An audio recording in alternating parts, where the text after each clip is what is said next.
Hello everyone, welcome back. तो complex का जो लास्ट लेक्चर था उसमें हमने देखा था कि कोणांक कैसे निकालते हैं। ओके, तो यहाँ पे लास्ट में अपन ने थोड़ा कन्फ्यूजन क्रिएट कर दिया था, तो उस कन्फ्यूजन को थोड़ा दूर करते हैं। समीसर संख्या का कोणांक कैसे निकालते हैं। जैसे जेड कोई अपने को नंबर दे रखा है, समीसर संख्या दे रखी है जेड, और उसमें ए प्लस आयोटा बी ये वाली समीसर संख्या है। तो पहले अपन थीटा निकालेंगे। Theta equal tan inverse B upon A. ठीक है, थीटा निकाल लिया। ये किसी भी मतलब चाहे ए माइनस का हो, चाहे बी माइनस का हो, चाहे दोनों माइनस के हो, चाहे दोनों प्लस के हो, ये तो निकालना ही अपने को। Theta tan inverse mod B upon ए।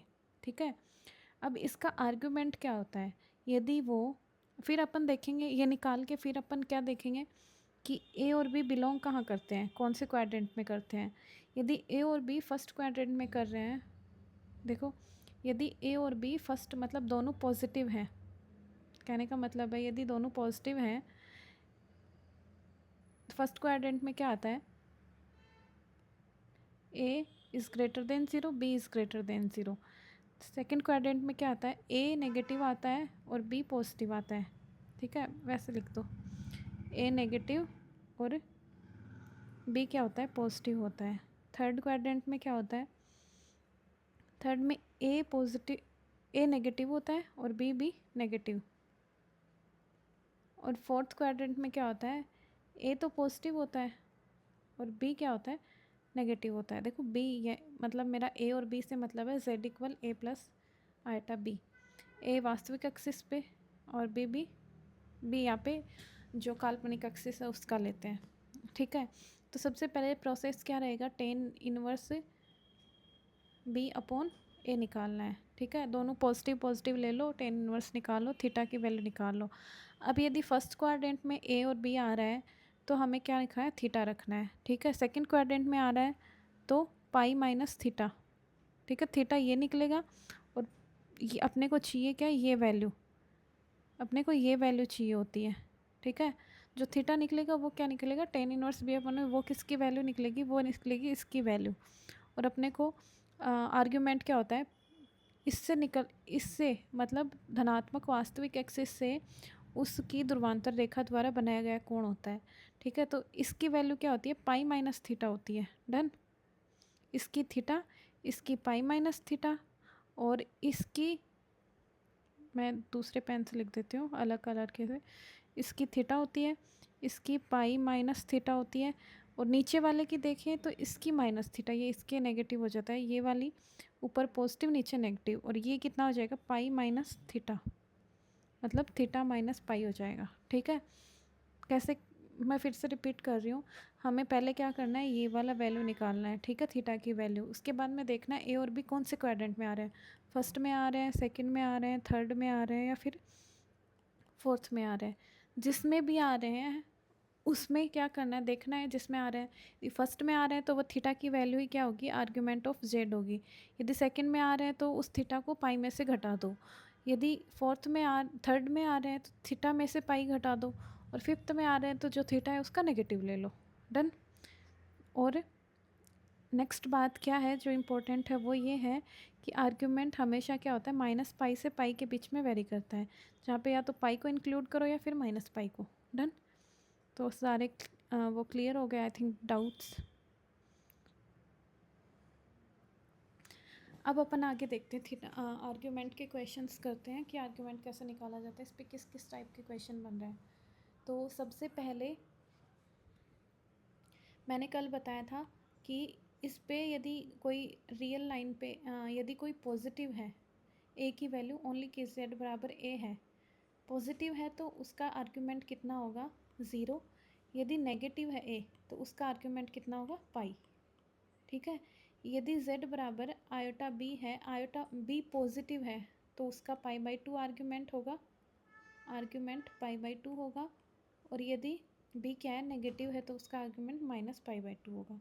डन, यहाँ तक हमने कर लिया था, ये मैंने बता दिया फर्स्ट क्वाड्रेंट, सेकंड क्वाड्रेंट में, थर्ड में, यहाँ पे ये थीटा के इक्वल है, ये थीटा के, ये थीटा के, ये माइनस थीटा हो गया। ठीक है, फोर्थ क्वाड्रेंट का। अब जैसे अपने को दे रखा है z इक्वल पाई का आर्ग्यूमेंट कितना होगा, ठीक है, आर्ग्यूमेंट z निकालना है।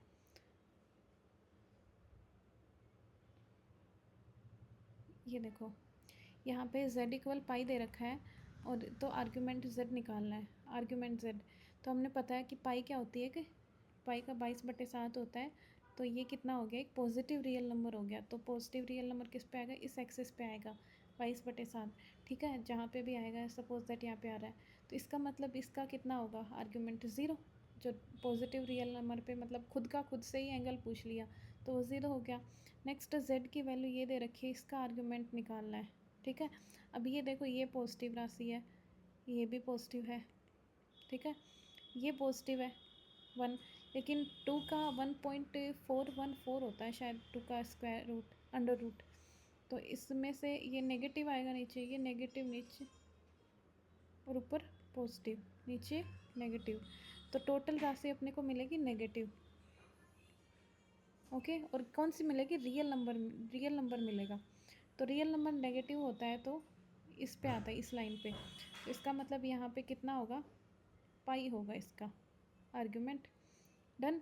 अब ये है, ये अब रूट, इस रूट 2 का यदि z equal under root 1 minus root minus root 2 है, ठीक है, इसका बोलते हैं 1.1414, ठीक है। तो ये इसको घटाएंगे तो अपने पास 0.414 बचेगा। और ये क्या है, 0.414, ये आयटा, क्योंकि माइनस की जगह मैंने आयटा स्क्वायर रख दिया और आयटा बाहर निकल गया, ठीक है। तो ये हमें पॉजिटिव क्या मिल रहा है, काल्पनिक नंबर मिल रहा है। तो इसका मतलब मैंने क्या कहा, पॉजिटिव काल्पनिक नंबर होगा तो वो इस लाइन पे होगा। तो इसका आर्ग्यूमेंट कितना आ जाएगा, π/2 आ जाएगा। डन। ऐसे ही ये नेगेटिव मिलेगा, ठीक है। ये देखो 5 का स्क्वायर से बड़ा आएगा, इसका 5 से बड़ा, तो ये नेगेटिव मिलेगा अपने को। कुछ अंदर नेगेटिव है, बाहर भी नेगेटिव है, तो बाहर आयोटा निकल जाएगा। अंदर वाले नेगेटिव का बाहर, अंदर वाला नेगेटिव कहने का मतलब ये है, ये 5 माइनस रूट 27 है, ठीक है। इसका 5 से बड़ा होगा, मतलब अंदर जो भी राशि होगी वो नेगेटिव होगी, बाहर ऑलरेडी नेगेटिव। इस नेगेटिव को मैं आयटा स्क्वायर से रिप्लेस कर दे रही हूँ। एक आयटा बाहर आ गया, ये नेगेटिव है, मतलब बाहर आएगा तो आयटा बचेगा, ये राशि अपने पास बच गई। तो अपने पास z इक्वल क्या मिल रहा है, सिर्फ प्योर नेगेटिव इमेजनरी मिल रहा है। तो वो किस पे आता है, इस पे आता है ना, नीचे वाले पे। तो ये -π/2 इसका क्या हो जाएगा, थीटा आर्ग्यूमेंट हो जाएगा, थीटा का नाम है मुझे। नेक्स्ट अपने को क्वेश्चन दे रखा है, यदि z बराबर ये है तो आर्ग्यूमेंट z की वैल्यू निकालिए। z बराबर ये है तो पहले इसको अपन क्या करेंगे, हमें एक a+ आयटा b की फॉर्म में लिखेंगे। फिर अपन क्या निकालेंगे, थीटा निकालेंगे। फिर हम ए और बी की वैल्यू देखेंगे कि कहाँ लाई कर रहे हैं वो, फर्स्ट क्वाड्रेंट में कर रहे हैं, सेकंड में कर रहे हैं, थर्ड में कर रहे हैं, फोर्थ में कर रहे हैं, जहाँ पे भी कर रहे हैं फिर उसके हिसाब से अपन आर्ग्यूमेंट चेक करेंगे, ठीक है। तो सबसे पहले इसको क्या करते हैं, संयुग्म में से ऊपर नीचे गुणा। तो ये क्या हो गया, minus eta √3 upon 4 minus eta 2√3, ऊपर नीचे मल्टीप्लाई करेंगे 4 minus plus eta 2√3 upon 4 plus eta. तो ये कितना हो जाएगा, नीचे संयुग्म में से करेंगे तो 16 प्लस 4 ये 12, ठीक है, यही तो होगा। ये कितना होता है, 12 और 16 28, तो नीचे बच जाएगा 28, ओके। ये इसको मल्टीप्लाई करो, 5 और 20, ये इधर हो जाएगा, फिर 10√3 आयटा, और इसको करेंगे तो -4√3 आयटा प्लस का, सॉरी, और ये आयटा स्क्वायर माइनस, तो 3 दूनी 6, 6 बच गया। तो रियल नंबर को एक साइड ले लो, 12 14 प्लस ये कितना हो गया, 14√3 आयटा, नीचे 28 था, तो इसको करें कैंसिल, तो ये कितना आ जाएगा 1/2 प्लस आयटा √3/2। तो यहाँ से a की वैल्यू 1/2, b की वैल्यू √3/2 आ गई। और ये किस में वेरी कर रहे हैं, पॉजिटिव हैं दोनों, तो फर्स्ट क्वाड्रेंट में, मतलब सिर्फ अपने को थीटा ही निकालना, उसको पाई में से घटाना नहीं है, ना इसको इसमें से पाई घटाना, कुछ नहीं करना, दोनों पॉजिटिव हैं, फर्स्ट क्वाड्रेंट है, तो थीटा आ जाएगा इसका tan इनवर्स क्या बचा b√3/2 b/a, मतलब 1/2। तो इसका क्वाड्रेंट कितना आ गया, थीटा आ गया tan इनवर्स √3। ये थीटा की वैल्यू आ गई। ओके, ख़त्म। ये √3 की वैल्यू मतलब π/3 की tan π/3 की √3 होती है, तो आर्ग्यूमेंट कितना आ गया, π/3। अब नेक्स्ट है z समीसर तल में एक बिंदु को व्यक्त कर रहा है। मतलब अपने को रैंडम ही दे दिया कि z कोई बिंदु को व्यक्त कर रहा है, समीसर तल ये है जिसमें z पता नहीं कहाँ पे है, तो व्यक्त कर रहा है। तो इसका आर्ग्यूमेंट किस में होगा, क्या इसका आर्ग्यूमेंट 7π/6 होगा, क्या इसका आर्ग्यूमेंट 4π/- का, क्या इसका आर्ग्यूमेंट 2π/3 होगा, क्या इसका आर्ग्यूमेंट 9π/4 होगा। अब अपने को पता है आर्ग्यूमेंट क्या होता है, पाई से -π के बीच में वेरी करता है। ठीक है, तो अब इसमें देख लो कौन सी वैल्यू -π से पाई के बीच की है। तो ये तो बिल्कुल नहीं है, ये कितना है 7, इसका भाग जाएगा तो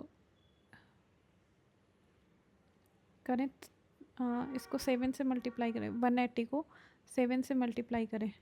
ठीक है, अपॉन में 6, 6 बार 6 18, 21 210 आ रहा है। ठीक है, और अपनी वैल्यू किसके बीच में आएगी, इसके बीच में तो नहीं आ रही, क्योंकि ये तो माइनस है 180 से 180 के बीच में है, तो 210 इससे बड़ा होगा 180 से, तो फर्स्ट गलत। दूसरा देखें ऐसे ही, फिर तीसरा देखें, तो चौथा देखें, तो ये सब बाहर आएंगे, सिर्फ ये वाली वैल्यू ही क्या आएगी, इस इंटरवल के अंदर आएगी, इसलिए ये सिर्फ ये वैल्यू ही किसी बिंदु को व्यक्त कर सकती है। ओके, नेक्स्ट एग्जांपल है कोणांक का ही है, इसको इससे मल्टीप्लाई किया, मतलब कोणांक निकालना है, तो सबसे पहले हमें क्या चाहिए, z = a + i/b की फॉर्म में चेंज करेंगे, फिर थीटा निकालेंगे tan इनवर्स से, फिर देखेंगे दोनों कौन से क्वाड्रेंट में है, फर्स्ट सेकंड थर्ड फोर्थ में है, जिसमें भी है उसकी वैल्यू पुट करेंगे, फिर उसके अकॉर्डिंग आर्गूमेंट निकालेंगे। मतलब तो ये कर रखा है यहाँ तक, दोनों फर्स्ट क्वाड्रेंट में आ गए, तो यहाँ पे b/a निकाला, b/a, तो क्या बचा 9 बचा ओनली, तो tan इनवर्स 9 इसका क्या हो गया, आर्ग्यूमेंट हो गया। ऐसे ही ये वाला है नेक्स्ट वाला, तो ये आप कर लोगे आई थिंक, ये भी फर्स्ट क्वाड्रेंट में है। मतलब कहने का मतलब ये क्वेश्चन से हमें क्या पता लग रहा है कि अपने को कैसा भी दे किसी का भी आर्गूमेंट निकलवाए, तो हमें उसको a + i/b की फॉर्म में चेंज करना है। ठीक है, चाहे एलसीएम लेके करो, अरे परमयीकरण से करो, ऊपर नीचे संयोग में से गुणा करके। अब कुछ आर्गूमेंट्स पे क्या है, गुणधर्म है आर्गूमेंट्स के, मतलब कोणांक के कुछ तो गुणधर्म है जो अपने को याद रखने हैं। यदि आर्ग्यूमेंट 0 आ रहा है, इसका मतलब थीटा की वैल्यू 0, थीटा की वैल्यू 0 कब आती है, जब वो खुद, देखो थीटा की वैल्यू 0 कब आती है, जब वो खुद से ही खुद का कोण मापे, तो 0 आएगा। इसका मतलब कब होता है 0, जब जो z है वो किस पे हो, रियल एक्सिस पे एग्जिस्ट करे। ठीक है, z बिलोंग टू r, तो थीटा की वैल्यू क्या आ जाएगी, तो आर्ग्यूमेंट z = 0 कब आता है, जब z किस में बिलोंग कर रहा है, रियल नंबर में। ठीक है, दूसरा आर्ग्यूमेंट z कितना होता है, z बार कितना होता है, negative sign of argument z। ठीक है, z का संयुग्मी कैसे हुआ, देखो z का सपोज z = a + i/b हुआ। ठीक है, जब भी इसका संयुग्मी करोगे आप, z बार कितना आएगा, a - i/b, है ना। तो ये किधर आएगा, यदि ये पॉइंट इधर है तो दूसरा पॉइंट इधर आएगा, नीचे आएगा जस्ट। तो मैंने बताया था नीचे क्या होता है, ऊपर वाले का ही नेगेटिव होता है, तो यही बोला है कि आर्गूमेंट z निकाल के उसका नेगेटिव कर देंगे। ठीक है, आर्गूमेंट z1 × z2 कितना होता है, दोनों का एडिशन होता है, +2n π। ओके, n यहाँ पे या तो -1 या 0 या फिर 1 होगा। डन। आर्ग्यूमेंट z1 ये जनरली पूछा r के लिए लिया है, तो इनको अलग अलग ऐड कर देंगे। यदि भाग में हो z1 और z2, तो इनका आर्ग्यूमेंट कैसे निकालेंगे, बजाय भाग देने के अपन क्या करेंगे, पहले ऊपर वाले का आर्ग्यूमेंट निकालेंगे, फिर नीचे वाले का निकालेंगे। ठीक है, +2n π, यहाँ पे n या तो 0 होगा या 1 होगा, -1, ये अपने को याद रखने हैं, ये डायरेक्ट पूछे जाते हैं अपनी जिस लेवल की अपनी एग्ज़ाम्स होती है ना उसमें। आर्ग्यूमेंट z1 z2 बार, देखो अपने को पता है ये दोनों गुणा में है तो प्लस का साइन आएगा पहले, argument z1 plus argument z2 बार। अब z2 बार का कितना होगा, minus argument z2, argument z2, तो आर्ग्यूमेंट z1 माइनस z2, ये हो गया।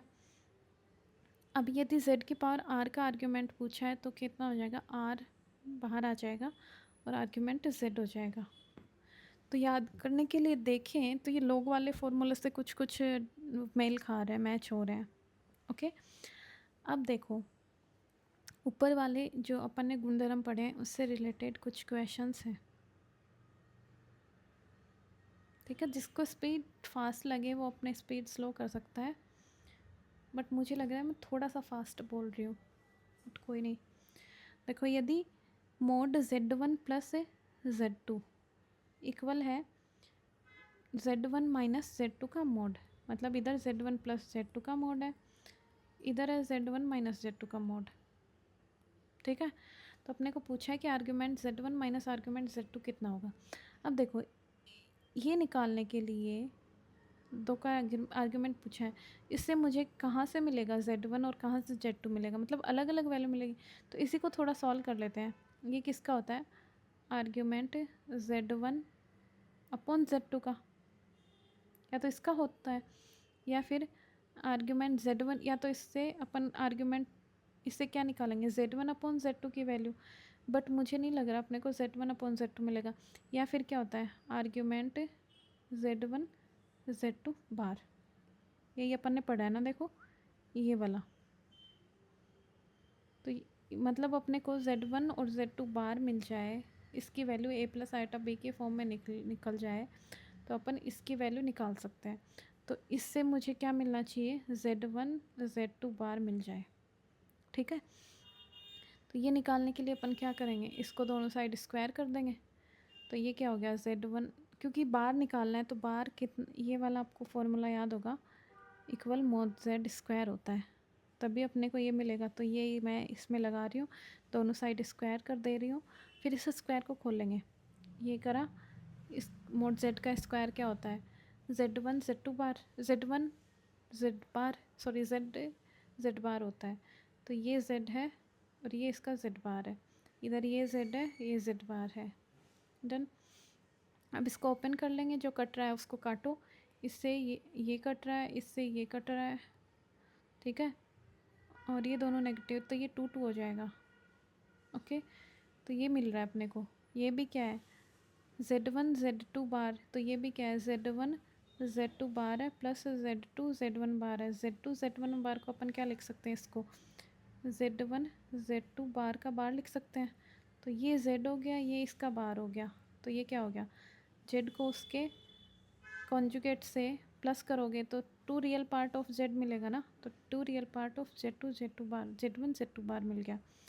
ठीक है, यहाँ तक।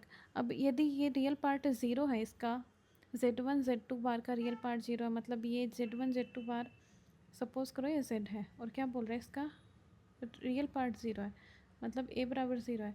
तो z किसके इक्वल हुआ, z प्योर एक इमेजनरी नंबर आया, तो z1 z2 बार इमेजनरी नंबर आ गया। तो इसका आर्ग्यूमेंट मैंने क्या कहा था, यदि इमेजनरी नंबर आए तो आर्ग्यूमेंट कितना होता है, π/2 होता है, या फिर नेगेटिव इमेजनरी नंबर आए तो -π/2 होता है।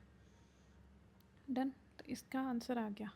ठीक है, तो अपने को देखना है क्वेश्चन करने से पहले कि इसमें क्या पूछना चाह रहा है बंदा, तो उसी को समराइज़ करके और इसको ओपन करना है। जैसे इसमें भी वही पूछा, तो इसमें भी अपने को z1 z2 बार मिल जाए तो इसका आर्गुमेंट निकाल लेंगे अपन, उसका आर्गुमेंट जो होगा वही ये होगा। तो सेम प्रोसेस है। ओके, ऊपर वाले क्वेश्चन की। अब नेक्स्ट है, एक टॉपिक और पढ़ते हैं, फिर बाकी इसका कल पढ़ते हैं, कल इसको कंप्लीट कर लेंगे। अच्छा 13 पेज दिए हुए हैं, 26 हैं, ये भी इजी है। मैं कल इसको जल्दी करूँगी, आज मेरे पास टाइम थोड़ा कम है, बट फिर भी करते हैं। ये हो गया, ये क्वेश्चन हो गया। अब सदिश रूप पूछा है समिश्र संख्या का। अब देखो सदिश रूप मतलब वेक्टर फॉर्म।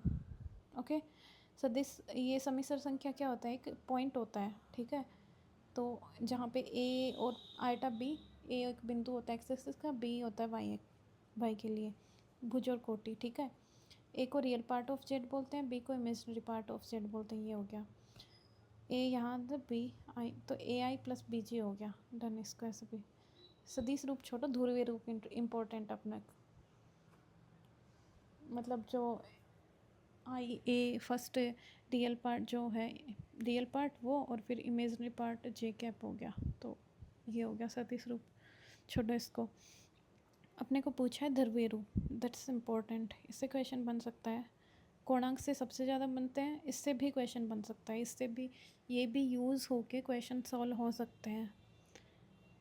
तो ध्रुवीय रूप देखो, अपने को पता है ये क्या होता है। यदि ये कोई z है, a plus iota b point के फॉर्म में है, और ये इसकी क्या होगी, मोड z होगा, राइट।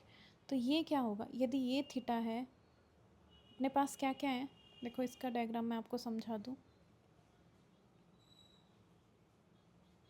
ये z हो गया, ये मोड z हो गया, a, b, जहाँ पे a कितनी दूरी है, a ये वाली दूरी है, ठीक है। ये वाली b दूरी है, ये अपने को पता है, कॉमन सेंस है। ये वाली a दूरी है तभी तो a आया, ये वाली b दूरी है तभी पॉइंट की क्या है, कोऑर्डिनेट a, b है। अब देखो यदि ये थीटा है, ठीक है, तो यहाँ पे मैं साइन और कॉस में लूँ, साइन थीटा इक्वल क्या होता है, लंब बटे करण, लंब बटे करण। लंब की वैल्यू क्या है b, और करण की वैल्यू मोड z। तो यहाँ b किसके इक्वल आ जाएगा, मोड z साइन थीटा के इक्वल, ठीक है। और ऐसे ही कोस थीटा निकालूँ मैं, कोस थीटा इक्वल क्या होता है, आधार बटे कर्ण, ओके। तो आधार कितना है a, और कर्ण कितना है मोड z। तो मोड a इक्वल क्या आ गया, मोड z कोस थीटा। तो यहाँ पे b के equal mode z sine theta लिख दिया, और a के equal mode z cos theta रख दिया। अपन भी यहाँ पे क्या करेंगे फिर, a की जगह मोड z कोस थीटा, मतलब इसको थीटा की फॉर्म में रख दिया। a और b को कैसे रखा ये पता है आपको, अभी अभी अपन ने देखा है। तो a ये रख दिया, b ये रख दिया। अब यहाँ से मोड z कॉमन ले लो, तो cos theta plus iota sine theta, okay. ये argument z,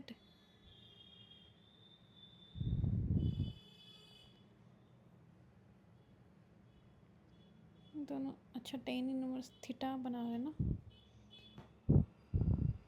tan theta equal होता है tan inverse b upon a, जहाँ पे टेन थीटा इक्वल होता है b अपॉन a, ओके। शायद इसी वजह से इसने आर्ग्यूमेंट z लिखा है। जो भी है इसको एक बार अवॉइड करो, ये वाले को, ठीक है। तो ये क्या होगी, ध्रुवीय रूप हो गया, डन। मतलब और इसी को क्या बोलते हैं, आर बोलते हैं। ये आर हो गया लंबाई, और ये cos theta plus iota sine theta, मतलब आर और थीटा में चेंज कर दिया हमने। ए और बी को z बराबर ए प्लस आइटा बी को हमने आर और थीटा का फंक्शन बना दिया, तो ये ध्रुवीय रूप आ गया।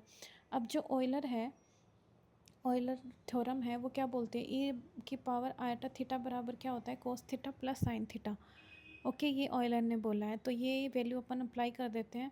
तो z बराबर अपने पास क्या हुआ है, mod z cos theta plus iota sine theta, Euler के अकॉर्डिंग ये होता है e की पावर आइटा थीटा। तो ये z बराबर मोड z e की पावर आइटा थीटा हो गया। तो इसको बोलते हैं ऑयलर फॉर्म, समिश्र संख्या की ऑयलर रूप, ठीक है। अब इस पे डिपेंडेंट क्वेश्चन है, मतलब इसमें अपने को क्या करना है, यदि अपने को z बराबर a प्लस आइटा b दे रखा है, और इसको बोलेगा कि आप इसकी जगह कुछ भी दे देगा, a की जगह कुछ भी दे देगा, b की जगह, इसको या तो ऑयलर फॉर्म में चेंज करो, या ध्रुवीय रूप में चेंज करो, या फिर सदिश रूप में चेंज करो, जैसे भी चेंज करना है। यदि सदिश रूप में चेंज करना है तो हम a को i रख देंगे और b को z रख देंगे। यदि ध्रुवीय ऑयलर रूप में रख पूछा है a प्लस आइटा b को, तो अपन क्या निकालेंगे, पहले तो मोड z निकालेंगे, ठीक है। मोड z निकालेंगे, वो कैसे, ऐसे, और फिर क्या निकालेंगे, थीटा की वैल्यू निकालेंगे, ठीक है। ये दोनों अपन क्या रख देंगे, e की पावर आइटा थीटा यहाँ पे रख देंगे। तो ये ऑयलर फॉर्म आ गई। ध्रुवीय रूप क्या आएगा, mod z cos theta plus iota sine theta, okay. Theta की वैल्यू यहाँ पे रख देंगे और मोड z की यहाँ पे, तो ये ध्रुवीय रूप आ जाएगा। जैसे ये z दे रखा है एग्जाम्पल के लिए, पहले तो इसको किस में फॉर्म में चेंज करो, ए प्लस आइटा बी की फॉर्म में। फिर वहाँ से थीटा और मॉड जेड निकालो। तो इसको पहले ओपन करेंगे, ओपन कर दिया, फिर क्या करेंगे, इसकी संयोग में से ऊपर नीचे गुणा कर दिया, ये वाला। अब ये आ गया, अब इसमें रियल पार्ट को एक साइड और कॉम्प्लेक्स इमेजनरी पार्ट को एक साइड करा, ये दोनों इमेजनरी पार्ट 25 और ये कितना हो गया माइनस का 25, तो ये नीचे 25 बन रहा है, तो -1 + 1 आयोटा, ठीक है, -1 + आयोटा बन रहा है ये। और ये अपने को पता लग गया कि -1 तो मतलब ये क्वाड्रेंट में है, ठीक है। इसमें कितना होता है पाई माइनस थीटा होता है, तो अपने को आर्ग्यूमेंट निकालना है। तो यहाँ से पहले मॉड जेड निकालो, मॉड जेड कितना हो जाएगा, a + 1 + 1 √2 हो गया, क्योंकि इसका स्क्वायर 1 इसका स्क्वायर 1, ठीक है, ये √2 हो गया। ये ध्रुवीय रूप आ गया, ये तो सदिश रूप आ गया, i+3 करना है। इसमें अपन आर्ग्यूमेंट निकाला, और ये पाई आर्ग्यूमेंट कैसे निकालते हैं, tan इनवर्स है b की वैल्यू 1/a की वैल्यू -1, तो ये क्या tan इनवर्स 1 हो गया। ये कितना होता है π/4, लेकिन ये सेकंड क्वाड्रेंट में है तो अपने को पाई में से घटाना पड़ेगा π/4, तो ये ना 3/4 बन गया, ठीक है। ये वैल्यू ध्रुवीय रूप में रख दो, √z cos theta + iota sin theta, तो ये आ गया इसका, ये तो ध्रुवीय रूप आ गया, और ये आ गया ऑयलर फॉर्म, ठीक है। तो आज के लिए इतना ही करते हैं, ऑयलर फॉर्म तक। बाकी सम्मिश्र संख्या का बिंदु पथ कल करेंगे, पहले इसको देखेंगे क्या होता है, उसके बाद में इसके क्वेश्चंस करेंगे, उसके बाद में हो गया शायद रूट हो गया, root of a complex number, sorry cube root of unity, मतलब इकाई के घनमूल, ये कल करेंगे।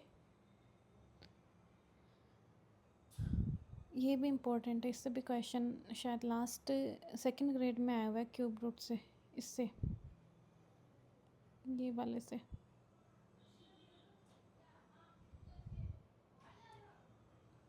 फिर द मोएवर थ्योरम, ये तो इतना इकाई के घनमूल ही है, उसको वो तो बीच में पेज आ गया, ऐसे इसके क्वेश्चन हैं।